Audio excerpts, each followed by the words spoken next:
안녕하십니까, 진튜브입니다. 저는 오늘 아주 근본적인 삶에 대해서 생각해보는 시간을 가져보려고 합니다. 제가 고등학교 시절에 친구들과 장난식으로 어떠한 친구가 이상한 행동을 하거나 특이한 행동을 할 때 항상 저는 야, 너 왜 사냐? 왜 살아? 이런 장난을 많이 쳤었거든요. 그러니까 지금 생각하면은 되게 나쁜 질문인데, 지금 와서 생각해 보았을 때 제가 이제 30이 되어 가는데, 30쯤에 다시 한번 이 질문에 대해서 생각을 해 보았을 때 삶의 근본적인 원인에 대해서 속 시원하게 대답할 수 있을까라는 의문이 들었습니다. 그래서 누군가한테 당신은 왜 인생을 살고 계십니까? 라고 물어보았을 때 뭐라고 대답해야 될지 정리가 되질 않더라고요. 그래서 지금 생각해 보았을 때는 만약에 제가 삶의 이유에 대해서 질문을 받았을 때 저는 그냥 죽는 게 무서워서, 아니면 그냥 사는 게 행복합니다, 요 정도 대답은 할 수 있겠지만, 뭔가 구체적인 근거나 뭔가 과학적인 대답에 대해서는 조금 모호해지는 경향이 있더라고요. 그래서 저는 이 삶의 근본적인 이유, 왜 사는가에 대한 해답을 찾을 수 있는 5가지 증거를 찾아보았습니다. 먼저 첫 번째는 소속감입니다. 특히나 우리나라에서는 이런 대인관계, 사람과 사람 간의 연결고리를 되게 중요시하는 경향이 있습니다. 인간은 본능적으로 누군가와 연결되길 원합니다. 심리학자 애들러는 인간의 모든 고민은 인간 관계에서 시작된다고 말했습니다. 그만큼 어딘가에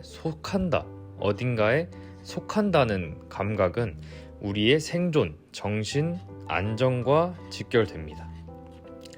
과학적 근거로서 매슬로우 욕구 이론에서는 소속감은 인간의 기본 욕구 중 하나다. 하버드 성인 발달 연구에서는 삶의 만족도는 돈보다 인간 관계의 질에 의해 더 크게 결정된다고 결론을 내었습니다. 따라서 학교, 회사, 동호회 같은 공동체 속에서 내가 여기에 있다는 존재감은 삶을 이어가는 힘이 된다고 말하고 있습니다. 다음 2번째 이유는 유전자의 보존과 가정의 형성이라고 할 수 있겠습니다. 진화 생물학적으로 인간이 살아온 가장 근본적인 이유는 번식과 종족 보존이다. 리처드 도킨스는 이기적 유전자에서 우리는 유전자가 자신을 복제하기 위해 만들어낸 생존 기계다라고 말했습니다. 모든 생물은 본능적으로 자기 유전자를 다음 세대로 전달하려는 행동을 하고, 안정된 애착과 가족 구조는 인간의 생존율을 크게 높였다는 연구가 다수 존재하였다고 합니다. 즉, 누군가와 사랑을 만들고 가정을 꾸리고 혈통을 잇는 것은 인간이 오랫동안 이어온 본능적 삶의 이유다라고 할 수 있겠습니다. 3번째는 역시 대한민국에서 가장 중요하게 생각하는 효, 다시 말해 부모에게 보답하고 싶은 마음입니다. 유교적 가치관뿐만 아니라 세계 많은 문화에서 부모의 삶을 이어받아 보답하고자 하는 마음은 중요한 동기다라고 할 수 있겠습니다. 공자는 말했습니다. 효란 부모를 기쁘게 하는 것이다. 가족 간의 정서적 유대는 스트레스 감소 호르몬, 즉 코르티솔을 낮춰주고 옥시토신을 증가시켜 심리적 안정감을 준다는 연구가 있습니다. 부모에게 도움을 주는 행위 자체가 개인의 행복감을 증가시킨다는 심리학 연구도 존재하였습니다.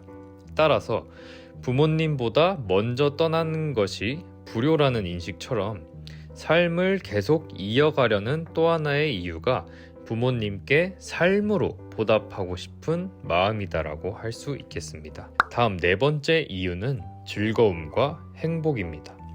삶에는 꼭 큰 의미만 있는 것은 아니다라고 생각합니다.